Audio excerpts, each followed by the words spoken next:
Ang mainit na debate naman po tungkol sa pamimigay ng kondom ng DOH sa kabataan, tila naging myth siya para magsagutan ang magtatay-tataya na sina Senador Tito Soto at National Youth Commission Chairman na Aisa Sigera.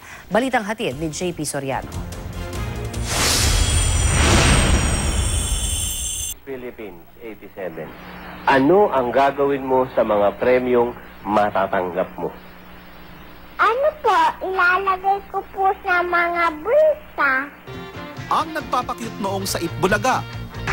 Ano na, para magsaya.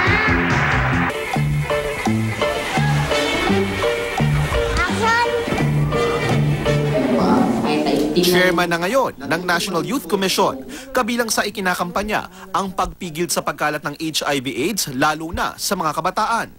Please teach your kids, especially ang mga kalalakihan, na mag-condom. Turuan nyo sila.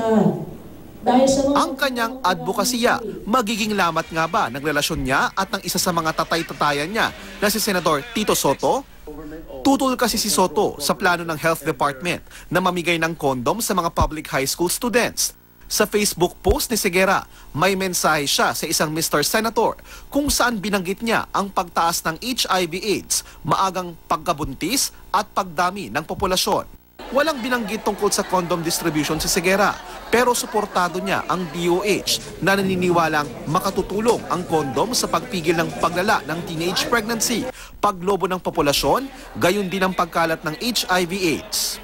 Katunayan, ang conservative culture daw ang isa sa dahilan kung bakit tumataas ang kaso ng HIV. Dahil daw kasi diyan, hindi nagagawang maituro sa kabataan ang sex education.